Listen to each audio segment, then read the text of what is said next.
Hey guys, welcome to the Lab 1 for this course, Introduction to Finite Element Analysis.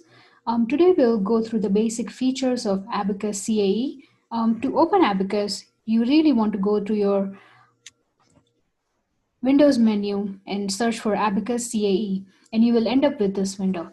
The very first thing you want to do before you start building a model is go to File and go to Set Work Directory and set a file that you would work in. So this would be the folder where you will have your input file saved, your output file saved. You will have your Abaqus script saved there as well. So all the models, all the work that you do will be saved in here. So I have set this folder as my work directory during the installation process, but you can change that at any time. Just remember to change it before you start building the model, so all the processes are getting saved in that folder and not in your default Abaqus folder, which generally is a temp folder of your computer. Okay, so I'm happy with the folder selection I have. Go ahead and click OK.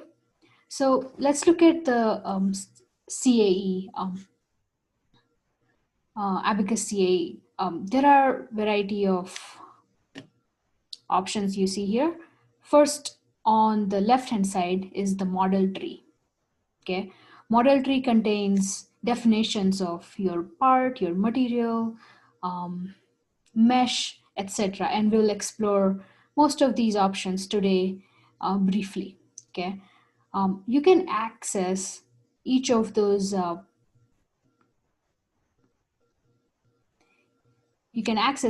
modules under the module section right here. So I can click on it, and it ends up showing all the list of modules that are available to me to create my model. So I have part, property assembly, step, interactions, loads, job, visualization, sketch, etc. Okay, so to begin with, let's start with a part, because I want to define a 3D part. Okay, so whenever you go to a specific module, there are tools just built for those modules on this pane right here. Okay, so I want to now go ahead and create a part. So let's click on that. I can name my part as cantilever beam, since I want to create a cantilever beam in this. And you can either create a 3D, a 2D part, which is the planar, or axisymmetric. Okay, generally you're good just selecting default options in this menu right here. So I will go ahead, let this be, and click on continue. As soon as you click on continue, you will end up having a different panel here, different set of tools that are just meant for the sketch option. Okay, and since I want to create a cantilever beam, I'm gonna create a rectangle. Okay, this rectangle is defined by 2 points. If you look at the bottom of the screen here, it says pick a starting corner for the rectangle or enter XY coordinate. Okay, and if you want to know what XY coordinates are in this 2D space, right in the middle here is my 0, 0 coordinate that you can see all the coordinates changing on the top left corner of your sketchbook. Okay, so I can either click here and it will automatically populate my XY coordinate in the box at the bottom too. Okay, and then I can either select another point on my sketch, or I can simply provide the coordinates for my rectangle. So let's say I want the length of the beam to be about 300. So my X coordinate will be 300, and I want the width of the beam to be around 30. Okay, and hit enter. Now, since our sketchbook is a little bit smaller than the actual part itself, I want to use the button here that says Auto Fit View. Click on that, and it will show you the whole part, whole sketch. Okay. Now, this is all I want to do right now. And once I get out of the sketch, it will extrude in a third dimension as well. So then you will end up with a 3D part. So let's go ahead and do that.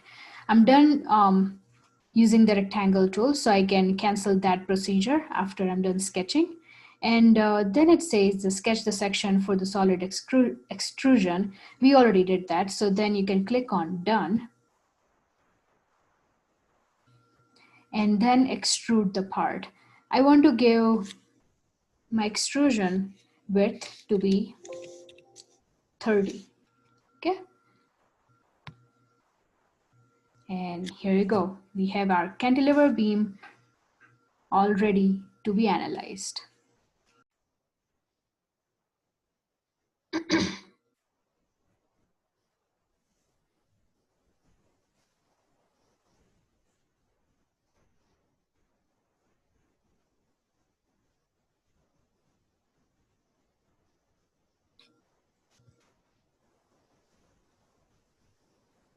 Okay, now that I have created a part, I want to assign material properties to this part, okay? And for that, I'm going to go into property module.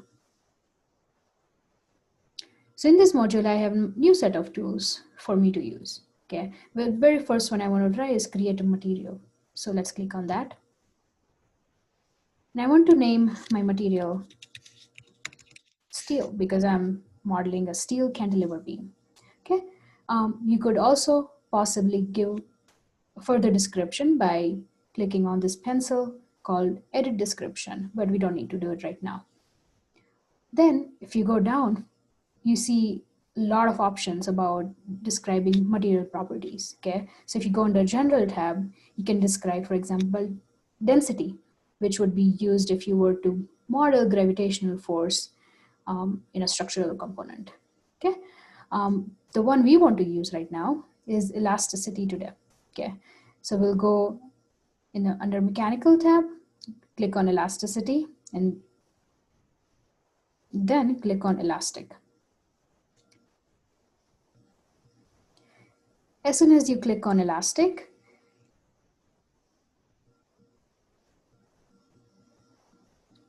under the material behaviors, elastic tab pops up.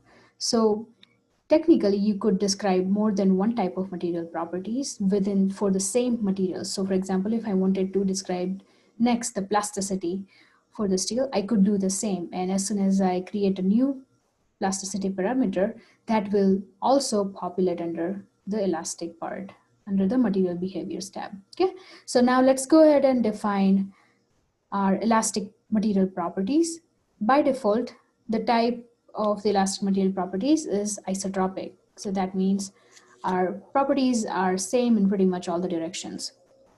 Okay, but there are other types of properties that you can define, such as engineering constants, orthotropic, anisotropic, etc. And these kind of properties are very useful when you are dealing with materials such as crystalline material, materials such as composite material, which have directional properties associated with it. Okay, so for now, we are assuming our material to be isotropic. So let's make sure that's selected.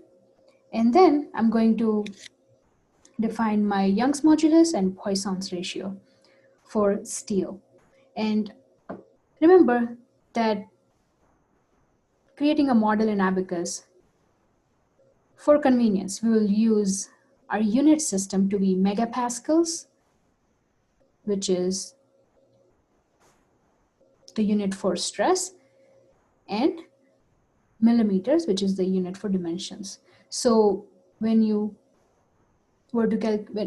calculate force from this analysis, you will end up having force in terms of newtons, okay? Because megapascal times millimeter square will give you newtons, okay? So let's write down our modulus for steel to be 298 gigapascal, which is 298,000 megapascals. Okay, and my Poisson's ratio is 0.3. Poisson's ratio is always unitless. There is no unit associated with it. Okay, once you are done defining the material properties, click OK. So now, as soon as you create a part, a material, a mesh, etc., all those things will start to appear under your model tree. So when we created a part, that part showed up under the parts section. And we named that cantilever beam, which says it right here. And if you were to click on that plus sign here, it will expand more options under that part. And there are options such as you can define sets, surfaces, assign section, orientations, etc. And we'll go through as we need. Okay, so let's minimize this for now. Next that we define is material property, and that popped up under the materials section. And that property is steel, right? We just defined steel. Okay, so after you define your material property, the next thing you want to do is you want to assign you want to create a section first. Okay, so right under the create material is your create section. So let's click on that, and you will end up with a small window in which you will describe or you will name your section. I'm gonna simply say it's a steel material. Okay, and section is usually used to define section is usually used to assign material to your part. Okay, and that also contains the directionality of the material to the part as well, because part on its own is just a geometry, and materials on its own doesn't have a direct connection to the part unless you define a section. So do not forget to define a section in all the analysis you ever do. Okay, since this is a 3D solid part, by default it is selected to be solid homogeneous, and let's go ahead with the default options right now and hit continue. Then another window will pop up under edit section. Okay, it will say the name of the section, which is steel material, type of the section solid homogeneous, and the material that we defined earlier will pop up here in the list. So if you had multiple materials defined, for example, steel, aluminum, etc., all this material list will pop up here. If you forgot to define a material, or if you want a material that is not listed in this list under here, you could also define material, a new material from here. So you can simply click here in the create material part and define a new material, just like we defined our steel material beforehand. Okay, you don't have to worry about the plane stress strain thickness because our part is 3D. If we were to deal with a 2D part, then we'll have to worry about our plane stress thickness for that part. Okay, so hit OK after that. So once you have created your section, you want to assign the section to your part. Okay, so let's click on the assign section. After clicking on that, you will see at the bottom of the screen, it says select the regions to be assigned a section. Okay, and then by default, it gives an option to create a set. I don't want to create a set like this. I want to create it a proper way. So I'm going to get out of here for real quick and going to show you how to create a set. Okay, so let's go back to our part module. And then I'm going to go on the top here, click on tools, and under tools, you will see option called set. In the set, you will go to the option create. Okay, and then I can name my set here as beam. And then it says select the geometry for the set. So I can either click on it, but I want the whole 3D part. So I can drag my cursor across the length of the sample and select the whole part that way. Okay, once it's selected, click on done. Now let's go back to our property module. and go to the section assignment again. So assign section, click on that. Now that we have a set created, I'll click on the sets here, and that will give me an option of all the sets that are existing in the analysis right now. So as I just created a set called beam, and generally you will have multiple sets as we'll create later on. You can highlight that set to see whether you selected a correct set or not. Okay, so click on continue and then click OK. So now we have created a section and assigned a section. So what we essentially did is assigned our material property, that was steel, to our geometry defined in a part section. Okay, so this material we have defined it as isotropic, but generally materials may not be isotropic. So ideally, you want to create a local coordinate system or local material reference coordinate with the option here. It says create datum CSYS with 3 points. Anytime you see a little arrow at the bottom right corner of any of the options in this tab, you can drag on it and see there are multiple options. Okay, so the second one is create datum CSYS offset from another CSYS. I believe CSYS has some type of coordinate system, something else. I do not know exact words for that, but I'm going to choose create datum CSYS with 3 points. Okay, so then it will pop up with this window right here, and I can now name my custom new coordinate system. Let's say new CSYS 1.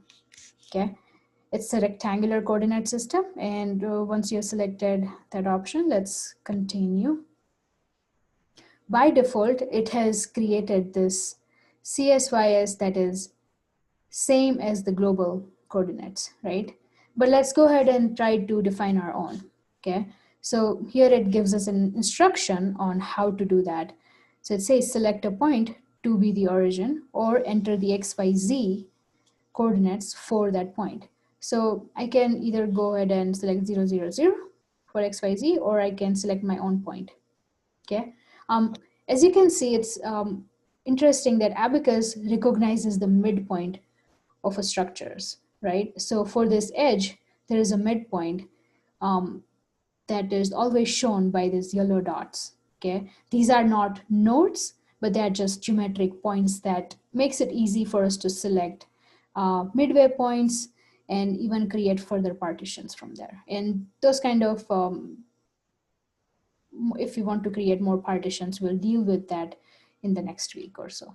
Okay, so right now I'm just going to select, let's say, a midpoint of this edge right here. Okay, then it says select the second point to be on the x-axis. Okay, so I'm going to select a second point, let's say a midpoint of this edge right here. And then it says the select a point to be on the xy plane. So generally, you want the point to be on xy plane. So I would say let's select on this point right here. So the midpoint here and here will create an xy plane, and that will define the directionality of your x, y, and z coordinates from that point. So now you can see that the new coordinate system is slightly rotated with respect to z axis, just because I chose the point that way, but I could leave it as is. So every time you're done creating a CSYS, it will pop up a new window saying, okay, now create another CSYS, but you don't want to do it always, you just cancel it out. But I'm going to create another CSYS that is actually aligned to my global coordinates, okay? And I'm gonna say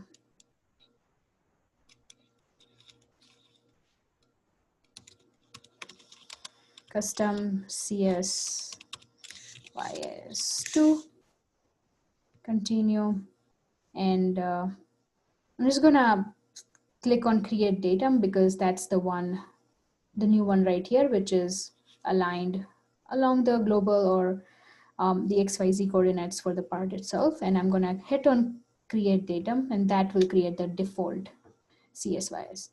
I don't want to create it anymore, so hit on cancel. And you can see I have created two sets of new coordinate systems, which now I have to apply it to my part. Okay, so assign these coordinates to my part. For that, I have this option, assign material orientation. Let's click on that. Once you click on that, you will then select your geometry that is now highlighted here. Make sure if you want to see the geometry that you're selecting, you click on the highlight selections in the viewport. Okay, hit continue. So here now you have two options.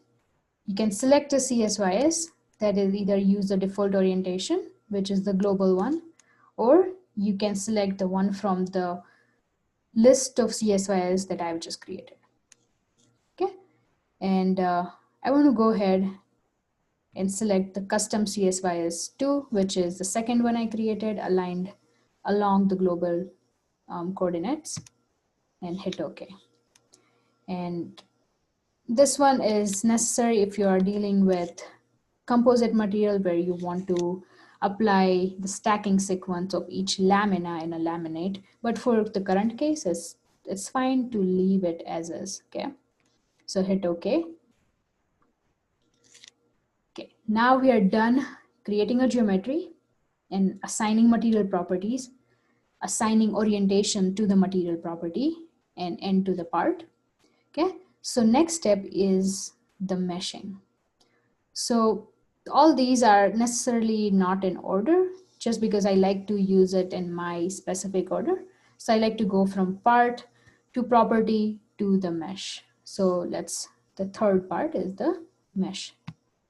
Selecting on that, we have new set of options here. The first one is seed part. So seed part is basically describing how big or small you want your elements to be. Okay, so let's click on the seed part and see what happens. Now I have another window that says sizing controls. Okay, so then I can say my approximate global size. By default, it has told me that is 30, and that is too big for this analysis. So I want to leave it at, let's say, 5. Okay, so if you were to have more complex parts which have curvature, etc., you can opt for curvature control options. But for this case, it's pretty straightforward since all the edges are are parallel to each other. So we don't have to worry about curvature control right now.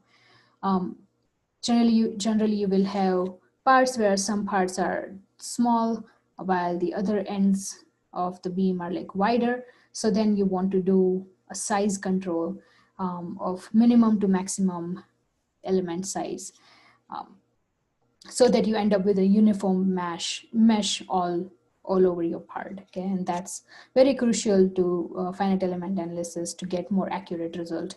Okay, so you want all these options clicked. It just doesn't matter in this analysis right now. Okay, so hit apply, and now you can see all the edges are seeded, hence called the seeding process.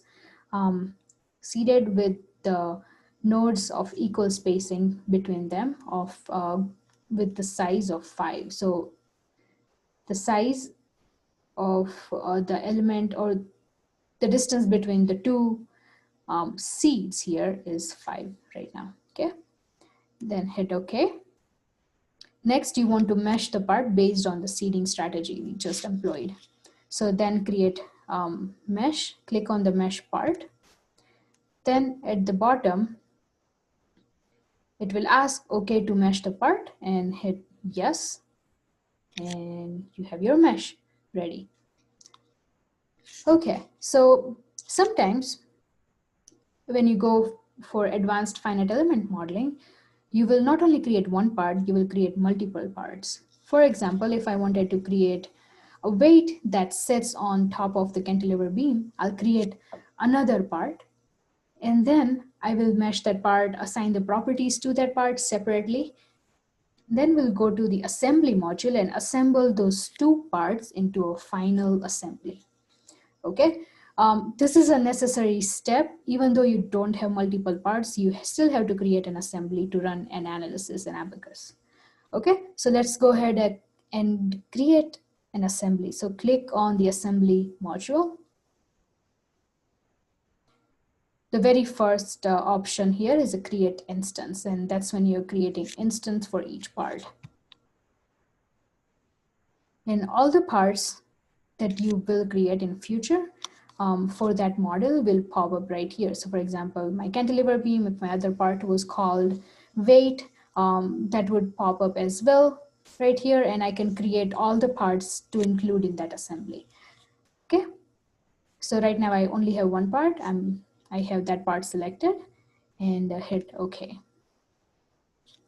As soon as you have created your instance, if you go under assembly in the model tree, you will see that the instance has now one entity in it, which is called cantilever beam -1. Okay, now where does this name come from?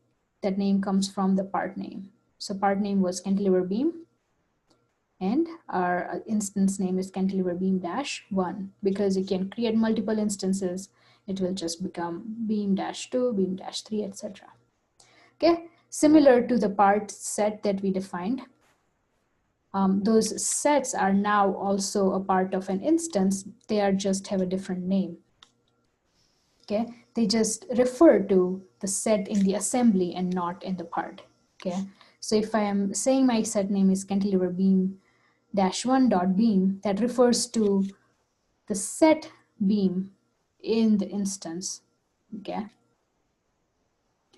so once we have created an assembly, we want to next create a step on which we are going to apply boundary conditions. Okay, so let's go to the step. In the step module, we'll click on create step, and I can say this is my load step. Load step is very general name. It doesn't have to be a force boundary condition. It just has to be some type of loading on the part. Okay, so I'm naming as a load step. By default in Abaqus, there is always be an initial step created. Okay, so the whatever new step you create, for example, load step, will always follow the initial step. Select the default option, that is static general, and hit continue. And right now I'm going to keep the default options, and we won't worry about what these are for now. Click OK. So in this model tree, under the steps option, we have two steps now. One that was created by default by Abaqus, and the other one that we just created that follows the initial step. So what we're going to do is apply our boundary conditions that are fixed, such as fixed end, pinned end, all those type of things in the initial boundary conditions. And the one that evolve, for example, applied force, applied displacement, will go under the load step. Okay, so after we have created a step, let's go to our loads module. Don't confuse the load step with the load module. Load is its module on its own. Okay, so let's click on the load under the module list. Now you have a variety of options here. So if you hover over the first one, it says create load, which means here now it's creating a force boundary condition. The second one is a create boundary condition, which generally implies to creating a displacement or rotation boundary conditions. Okay, so and I want to do that for this problem. So I'm going to create a boundary condition.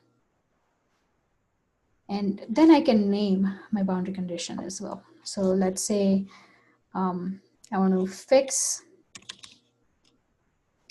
my left face, which is in the negative x direction. So I'm just going to name it fix left face. So it's pretty indicative of what I'm doing in this step. And to select, to define a fixed set or fixed left face, the type of the boundary condition you want to go for is the first option, symmetry, anti-symmetry, and caster. Okay. And then hit continue. Now it asks for selecting a set. So that's one mistake I made, that I didn't create the sets beforehand. This is the set, that's the whole beam, and I don't want to apply boundary conditions on the entire beam. Okay, so let me go ahead and define the set before I try to define boundary condition. Okay, so I'm going to dismiss that right now. Get out of the boundary conditions and go back to my part. Go to the tools menu, click on set and create. Okay, I want to name this set as left face. Okay, and you can either create a set with a geometry, a node, or an element. It's always good to go with a geometry, because even if you were to change your mesh size later on in the analysis, that will not affect your boundary condition definitions or set definition later on. Okay, so let's hit continue. And I'm going to try to access the face on the left side of the beam with this options, rotate view. Okay, and I'm gonna try to click on that and rotate it. Okay, get out of it, and then it says select a geometry for the set, and I want to select this face as my set. Okay, click on done. Now I want to create another set on which will apply the boundary condition, for example, pulling or bending, etc. So create another set. I'm gonna call it right face. Geometry, continue. I'm gonna rotate the part again to access the other side. And select the geometry. Hit done. Okay, so we created those two sets. They will pop up under the part cantilever beam. If you go to the sets, now we have three sets defined for that part. One is the beam itself, left face and right face. Okay, and similarly, in the instance as well, you will end up with three sets. Initially, we only had one set because we only had one set in the part. Now that we created two more sets, we have left and right face set in the instance as well. Okay, so now let's go and define our interaction, define our load. So let's go to load, create boundary conditions. Boundary condition 1 is fix left face, hit continue. And since I have the list of sets, I'll simply go on the bottom right of the screen, hit on sets, and I'll select my appropriate option here. So I want to fix my left face, and it will get highlighted here since I have selected the highlight selection in viewport option. Okay, make sure it's a right set that you want to apply boundary condition to. Hit continue. Then it will show a bunch of options that you might want to use, right? So I'm going to go for a pinned boundary condition here. So pinned boundary condition is simply all my displacements u1, u2, u3, meaning displacements in x, y, and z directions are set to 0. Okay, and that will end up showing like this notation here. Now I want to apply boundary conditions on the right face. So let's say displace right face, and make sure for the displacement boundary conditions or the load boundary conditions, you are always in the load step. Okay, so we have two steps. The initial step is used for fixed boundary conditions where a particular node is not allowed to move, a particular face is not allowed to displace during the simulation. But now in the load step, it is allowed to use. So when you go to load step, you want to select displacement and rotation and hit continue. Okay. Then I want to select the face that I want to apply the boundary condition on, hit continue. Now we can specify the values of displacements and rotation for that face. So let's say I want to give a negative y displacement on my load face. Okay, so let's call it, let's say it is -10. Yeah, hit OK. And you can see the arrows facing downwards shows that my boundary condition, the displacement boundary conditions, is in negative y direction. Okay, so now we have defined our part, created material orientation, assigned all those properties to the part, created a mesh, created assembly, an instance, assembling all the parts that you would create, applied boundary conditions. Okay, so before we run our analysis at this point, we want to tell Abaqus that I want to see quantities such as force, stresses, strains, displacements in my output file in the post-processing. Okay, I want to visualize all those quantities. So Abaqus needs to know what quantities it needs to calculate after the analysis is done so that we can visualize those. Okay, so to make sure we have all those quantities selected, we'll go to the field output request. Once we go to the field output request, there'll be F output 1 option that will automatically be created by Abaqus. You just want to modify that. So double click on that, or right click and edit. And here the field output window appeared. Okay, so in this, if you click on this triangle, you will see all different types of stress measures that Abaqus can calculate. Okay, I just want all the stress components of the stress tensor and invariance. Okay, so I'll make sure that I have clicked on that. Then I have different types of strain. I just want an elastic strain. So I don't want none of these. I don't want plastic strain. I don't want equivalent plastic strain, nor this. I want the component EE, which is elastic strain component. Okay. I don't want the LE either. Then by default, the displacements like translations and rotations are clicked. Don't have to worry about that. I do want reaction forces. I don't want the concentrated forces right now since I'm not applying them, or I'm not expecting them to be there. I don't have any contacts defined, so I don't want contacts in there either. So all those selected options will also appear here. Okay, so I have S, which is stress, EE, which is elastic strain, U, displacement, and RF is the reaction force. Okay, once you have all the options that you want to calculate, want Abaqus to calculate, hit OK. Okay, so now we have defined our whole model. Now we want to run our analysis. So we'll go back to our model tree. At the very bottom of the tree, under the analysis tab, you will see an option called jobs. Alternatively, you can also access that under your module list in the job section.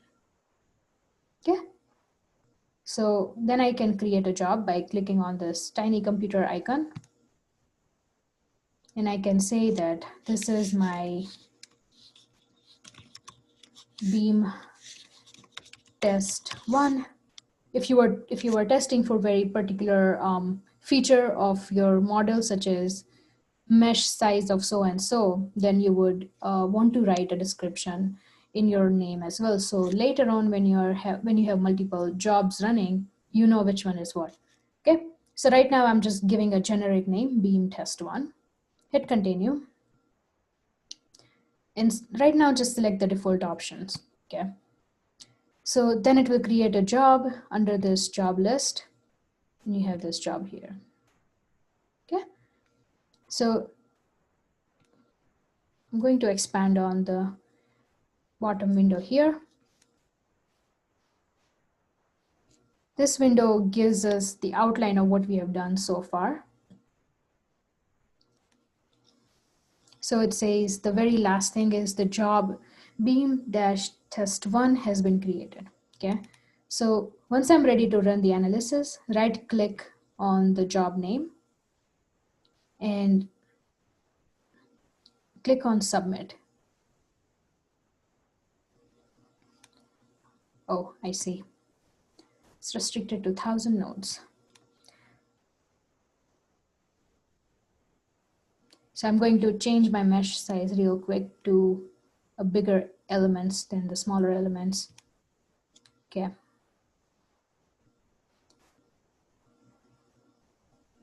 So I'm going to go back to my seed part.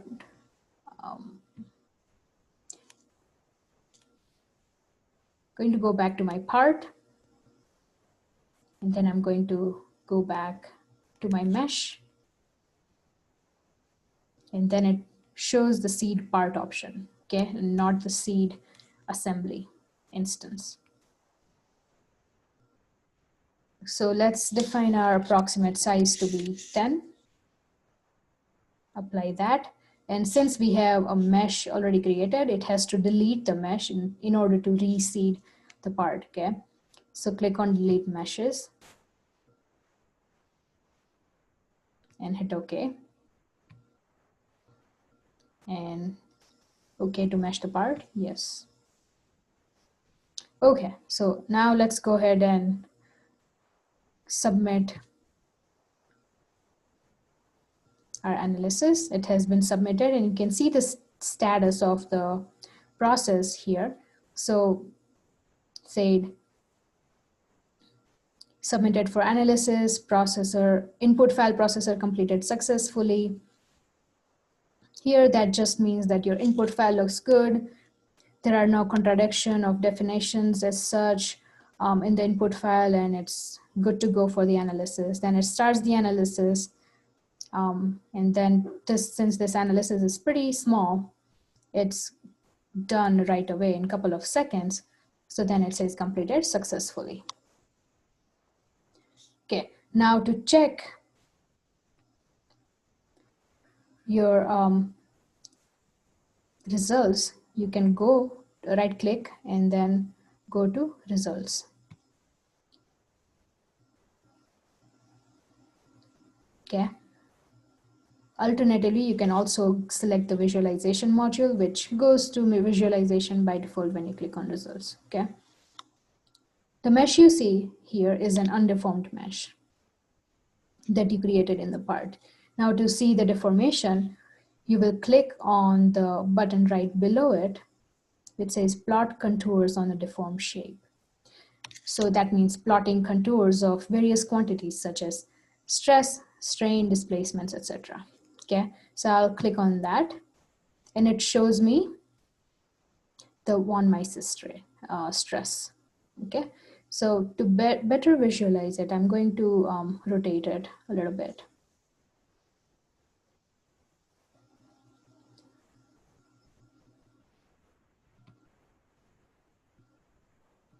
Okay, so here,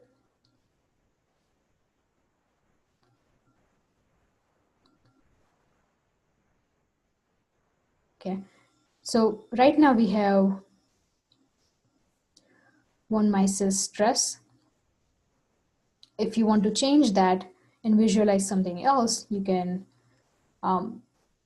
look at this panel right here. And that panel could be anywhere along this horizontal tab, okay? And you can also change the position of that panel by clicking on those three dots on the left, okay?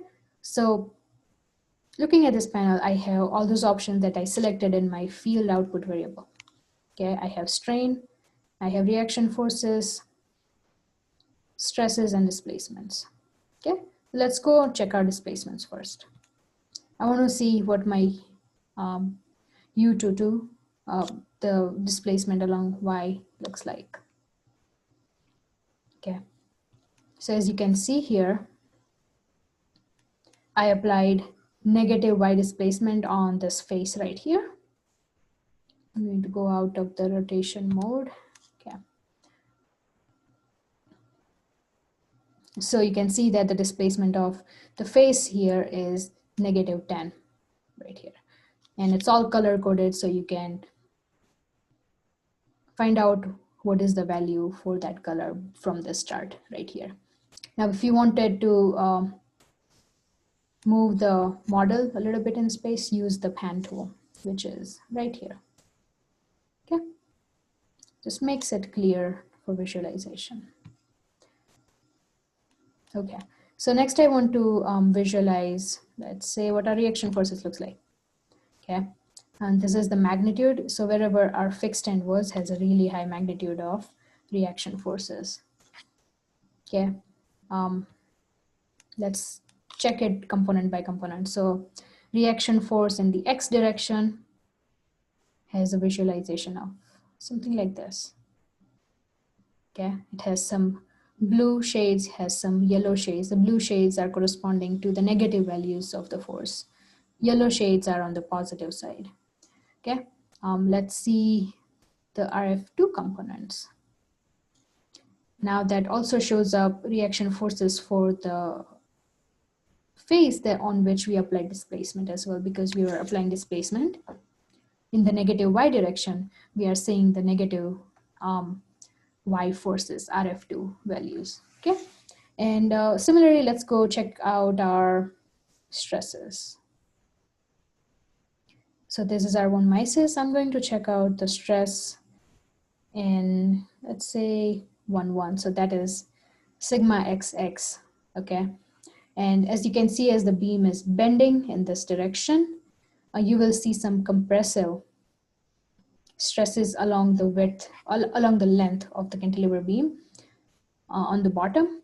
And you will see some positive stresses, which are tensile stresses on the top along the length of the beam. Okay, so now you know how to visualize it. Now you know how to run, create and run a model and visualize and get the data out of it. Okay, now I'm going to show you how to find your files. Okay, after you have done, after you have run the analysis.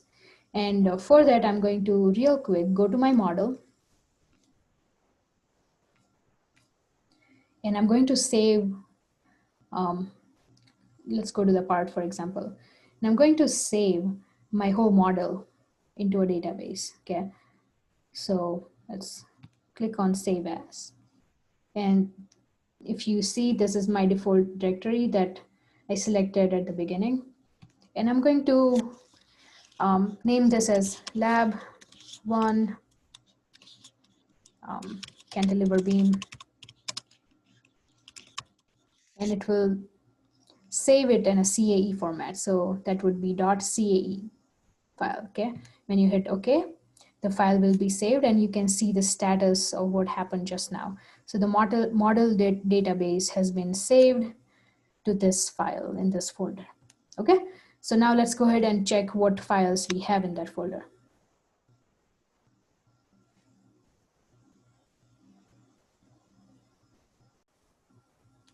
So now in this folder, you can see variety of files under the name that we assign for our job name and the CAE file. So the one that we just created was a CAE file, was Lab 1 cantilever beam, okay? That file you can open at any time whenever you open Abaqus and modify it, and it has all the details for your models saved in there. Okay, when you ran your job, you created a lot of analysis files such as STA, simulation file, part file, etc. The one you want to be concerned with is the input file.